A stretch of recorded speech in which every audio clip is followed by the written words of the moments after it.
नमस्कार दोस्तों, मैं हूं सीए सचिन दीक्षित। पिछले कई सालों से टैक्सेशन, कॉर्पोरेट लॉ और फाइनेंस के फील्ड में काफी प्रैक्टिकल काम कर रहा हूं। मेरा एक ही फोकस है कि कंप्लीट टैक्स लॉज को समझने और समझाने में आपकी हेल्प कर सकूं।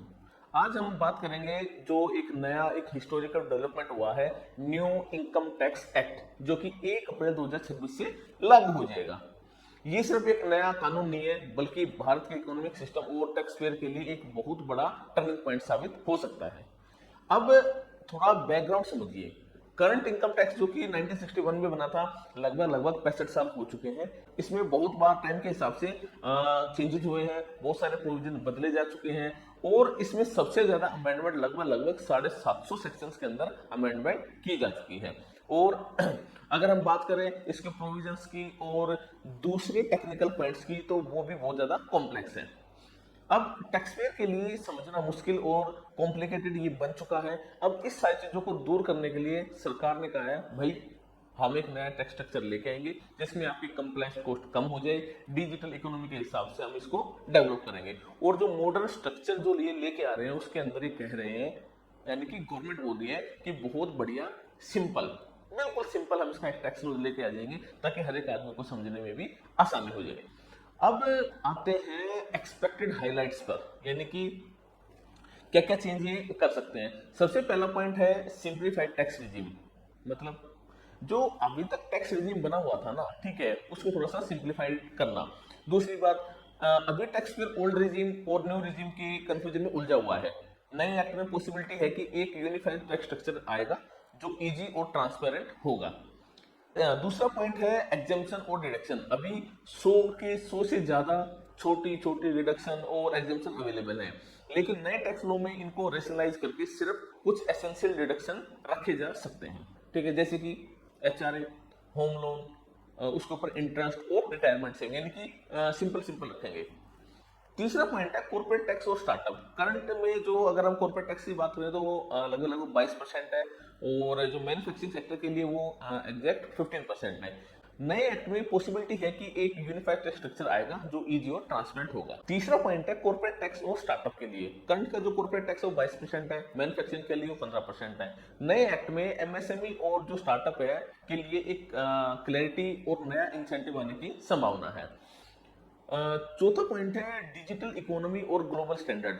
ओईसीडी और G20 गाइडलाइंस के हिसाब से नए प्रोविजन बनेंगे क्रिप्टो एसेट्स, डिजिटल ट्रांजैक्शन और क्रॉस बॉर्डर टैक्सेशन पर क्लियर रूल्स की एक्सपेक्टेशंस है।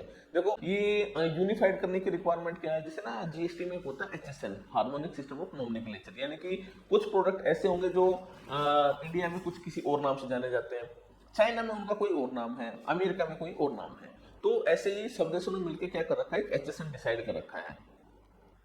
अब ये जो एचएसएन के हिसाब से ही हम प्रोडक्ट को आइडेंटिफाई कर सकते हैं। ऐसे ही इनकम टैक्स एक्ट में भी गवर्नमेंट चाहती है कि जो आउट ऑफ इंडिया के जो पैरामीटर्स हैं, ठीक है, उन्हीं के बेसिस के ऊपर हम भी इंडिया में इसी टाइप का एक टैक्स स्ट्रक्चर ले आए ताकि जो फॉरेनर्स हैं, जो एफडीआई लेके आने वाले हैं, उनके लिए भी थोड़ा सा ये इजी रहे। अब एक इकोनॉमिक एंगल देखते हैं। देखो भारत का टैक्स टू जीडीपी रेशियो जो 2024 में है सिर्फ 11.7 था, जबकि ओईसीडी कंट्रीज के एवरेज 34% है। हमारी हार्ड वर्किंग पॉपुलेशन 50 करोड़ से ज्यादा है, लेकिन आईटीआर फाइल करने वाले सिर्फ और सिर्फ 7 करोड़ लोग हैं। इसलिए सरकार का क्लियर टारगेट है कि टैक्स बेस को वाइडन करना और कंप्लायंसेस को इजी बनाना। ये एक्ट इन्वेस्टर के लिए भी बहुत एक पॉजिटिव सिग्नल होगा और भारत का ईज ऑफ डूइंग बिजनेस और भारत का जो स्कोर है किस बात में, ईज ऑफ डूइंग बिजनेस में, उसको इंप्रूव करेगा। ये थोड़ा सा देखते हैं ये होता है नहीं होता।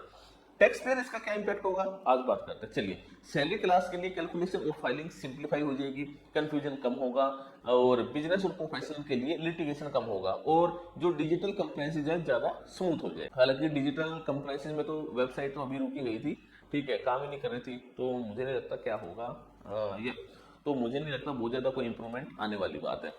देखो कानून में लिख देना और उसको प्रैक्टिकल करना एक थोड़ा सा मतलब डाउटफुल रहता है यार, ठीक है, साइट नहीं चल रही इन लोगों से, क्या ये यूएस के कंपैरिजन करेंगे। एनआरआई और फॉरेन इन्वेस्टर के लिए ग्लोबली अलाइंड सिस्टम आएगा जिसमें ट्रांसपेरेंसी होगी और ट्रस्ट भी बहुत बढ़िया बिल्डअप हो जाएगा। थोड़ा सा अगर पर्सनल कनेक्ट करें तो मैं जब भी अपने क्लाइंट से बात करता हूँ उनकी सबसे बड़ी जो कंप्लेंट होती है वो है, सर नो समझना मुश्किल है, और छोटी सी कंप्लेंट्स भी हेडेक बन जाती है। नए इनकम टैक्स के थ्रू अगर ड्राफ्टिंग सही हुई तो ये प्रॉब्लम बहुत हद तक सोल्व हो सकती है। ये एक्ट सिर्फ टैक्स कलेक्शन के लिए नहीं है, बल्कि गवर्नमेंट का एक बैलेंस बन जाए आम लोगों के साथ और टैक्स के सिस्टम के साथ, उसके लिए मैं ये सजेस्ट करूंगा ऐसा होना चाहिए। और अगर हम बात करें फाइनली, तो 1961 से लेके 2026 तक लगभग 65 साल के बाद एक नया इनकम टैक्स आ रहा है। ये भारत के टैक्स कल्चर और इकोनॉमी का एक नया चैप्टर होगा। मैं आपको प्रॉमिस करता हूं कि मैं ये इस नए कानून के हर एस्पेक्ट को आपको सिंप्लीफाइड लैंग्वेज में एक्सप्लेन करता रहूंगा। तो आप इस चैनल को देखते रहिए। Thank you. अगर आपका कोई दूसरा कंसर्न है, कोई दूसरा डाउट है, तो आप कमेंट सेक्शन के अंदर लिख सकते हैं, हमें बता सकते हैं। इस वीडियो को दूसरे लोगों तक शेयर कीजिए। Thank you so much.